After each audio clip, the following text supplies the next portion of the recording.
माता की We want एक ही दफा एक ही दाबी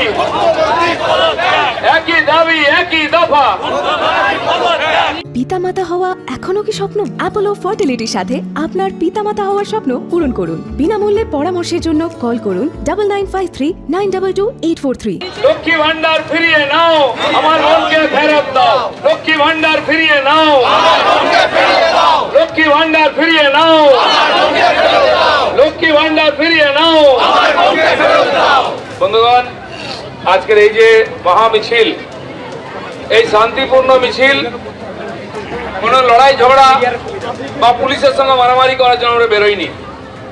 কিন্তু এটাও ঠিক, বিজেপির কার্যকর্তারা যখন অধিকার দাবি নিয়ে রাস্তায় নেমেছেন, জাস্টিস চেয়েছেন, যে কেউ এসে রাস্তায় আটকে দেবে, সেটা এত সহজে আমরা মানব না। তাই আমরা পারি, তাই পুলিশ দুবার আটকালে আমরা এসছি রাস্তায়। আমাদের বিধানসভায় দলনেতা তথা বিরোধী নেতা মাননীয় শুভেন্দু অধিকারীকে তারা অ্যারেস্ট করেছেন। ওরা ভেবেছিলেন যে নেতাকে অ্যারেস্ট করলে আমাদের কর্মীরা আটকে যাবেন, কিন্তু তা হয়নি। আমাদের মাননীয় রাজ্য সভাপতি তথা কেন্দ্রীয় মন্ত্রী ডাক্তার সুকান্ত মজুমদারের নেতৃত্বে আমরা এই অবধি পৌঁছেছি।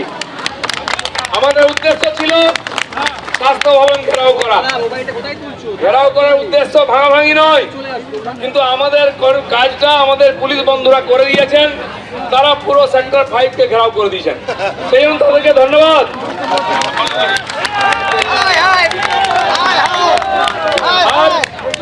এটা ওনারা বাধ্য হয়ে করেছেন।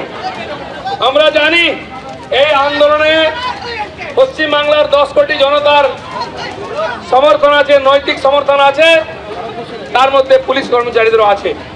তারা মুখে খুলতে পারেন না, বলতে পারেন না, তাদের দিয়ে অনেক অন্যায় কাজ করা হচ্ছে, অপকর্ম। তার মধ্যে বিনীত গোয়েলকে দিয়েও সেই কাজ করানো হয়েছে।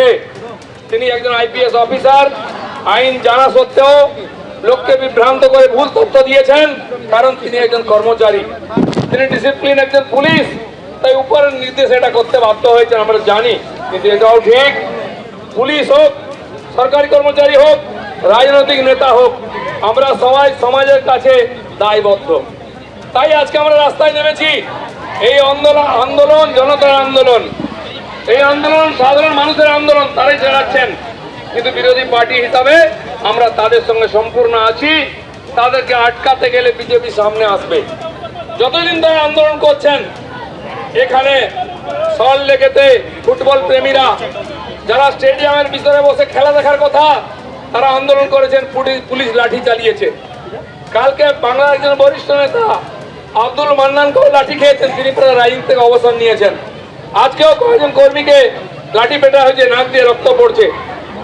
যারা এই অহিংস আন্দোলনকে সহিংস করার চেষ্টা করছেন, আমি বলছি আগুন নিয়ে খেলবেন না। বাংলার জনতা জেগেছে, তাদের মনে আগুন আছে, তারা বুকের আগুন নিয়ে লড়াই করছে। তারা তাদের সঙ্গে সাথ দিন, আইন শৃঙ্খলা কি করে রক্ষা করতে আমরা জানি। আমরা চাই এই অপরাধী সাজা, এবং তাকে যে আড়াল করছেন মাননীয় মুখ্যমন্ত্রী, তার পদত্যাগ, তার নিচে কোনো দাবি চলবে না। তাই আজকের যে আন্দোলন, আমরা এই অবধি পৌঁছেছি।